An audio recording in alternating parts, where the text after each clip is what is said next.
فاتقوا الله اولنی حکم ویریږئ تاسو د الله تعالی نه پرهیزګاري اختیار کړئ. فاتقوا الله دا د تقوا دا حکم چې دی نو په هره مسله کې ډیر ضروری دی. په هره مسله کې کاغه مسله د طلاق ده په سورۃ الطلاق کې الله تعالی دا حکم بار بار ذکر کړی. نبی صلی الله علیه وسلم نه بچچا دا تپوس کو د الله پیغمبر مونږ ته وصیت وکړه. نبی علیہ الصلوۃ والسلام به فرمایل اتق اوصیکم بتقوا الله، ز تاسو ته د دې خبرې وصیت کوم چې تاسو د الله تعالی نه ویری.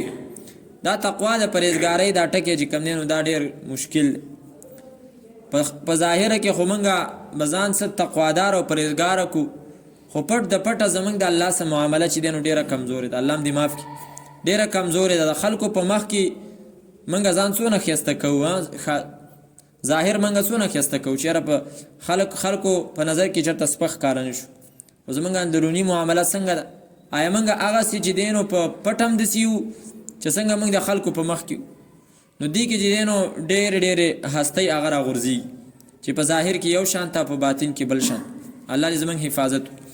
واصلحوا ذات بینکم او تاسو روغه کوي په خپل منځ کې، روغه وکي په خپل منځ کې. صلح ذات البین په خپل منځ کې د یو بل سره تعلقات برابر ساتي.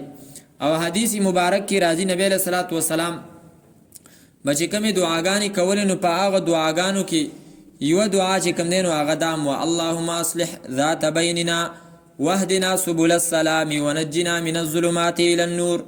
اللهم اصلح ذات بیننا، یا الله زمونږ د خپل من تعلقات دا برابر کی. دغه چې کله د خپل من تعلقات برابر نه نو په هیڅ یو معاملې کې بیا مسلمان ترقی نشي کولای. کاغه د تبلیغ په لین کې په خپلو کې تعلقات برابر نه وي، تبلیغ والا چې کوم نه ترقی نشي کوي او نه هغه چې صحیح غشتونه کولای شي. هغه به خپل چې کوم نه معاملات خرابي، یو بل سره به کوم نه ورانه نو څنګه به هغه دعوت مخې تلاړ شي. که په خپلو کې تعلق خراب او مجاهد او د مجاهدینو تحریک هغه مخې ته نشي تل، بیا به دینو د یو بل خپې وي، په یو بل باندې به جاسوسي کوي، د دشمن نه به پیسې اخلي او په یو بل باندې به دینو دشمن خبري.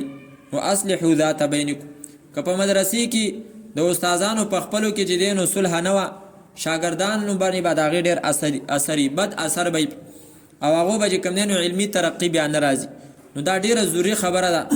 او حدیث کې راځي نبی علیہ الصلوۃ والسلام فرمای چې کچرته دا د خبره باندې عمل ونشي نو د انسان دین چې دین هغه خریږي مطلب بالکل چې دین هغه رجیږي، یا دین باندې چې دین عمل نشي کېد. د دې صلح چې کوم دی یعنی په خپلو کې تعلقات برابر ساتل، د دې ضد چې دین هغه کینه او حسد. چې هغه کینه او حسد کله راشي نو بیا د خپلو تعلقات خرابېږي، بیا د هغې نه د وجې نه چې دی نو غیبتونه هم شروع کېږي، د یو بل لپاره چې کوم دی نو بیا یو بل په خلاف باندې چغلي، او دغه رنګې په مالی معاملاتو کې او دغه رنګې په دینی معاملاتو کې د یو بل ترقی بیا نه برداشت کېږي. الله تعالی فرمایي واصلحوا تاسو روغه کوئ ذات بینکم برابر کې تاسو ذات بینکم معاملات د خپل منځ. واطیعوا الله او تابعداري کوئ د الله تعالی او رسوله د پیغمبر داغه. ان کنتم مؤمنین که چرته تاسو مؤمنان وي. واطیعوا الله ورسوله د جهاد د حکمونو نه مخکې الله تعالی دا حکم وکړو چې د الله تابعداري وکړي او د الله د پیغمبر تابعداري. مجاهد بچ دینو د الله تعالی د مدد طلبگار وي او مدد د الله تعالی به کله د متوجي کیږي چې کله دا تابع د سنت تابع د الله تعالی د دیني، چې یو طرف ته ته چې دینو جهاد کې او بل طرف ته ته د الله تعالی د دین د نبی رسول الله د سنت نه خلاف نو او دعوت دا چې رزه د دین څخه کومه اثر بلندی کوم او دین چې دینو زل وړوما یا دین چې کوم دینو ز هغه قائموما نو څنګه ته یو شی قائمه او په خپل باندې ته لګي هغه چې دینو ورانه د خونه کې عربی کې مقوله ده فاقد الشيء لا يعطيه غيره. یو کس یو شی په خپل باندې نه هغه بل نه شي ورکول. ستاسو یو شی نشته پیسې رسنشته نو خوب ترا خوب تکې کونت بیدار وده به وده سره پاسي. نو دا غرنګي چې مجاهد په خپل باندې په خپل یو څو فوټه ډانچه باندې د الله دین نافذ نکو هغه به چې دینو په ټول ملک سره نافذ کی نشي نافذوله.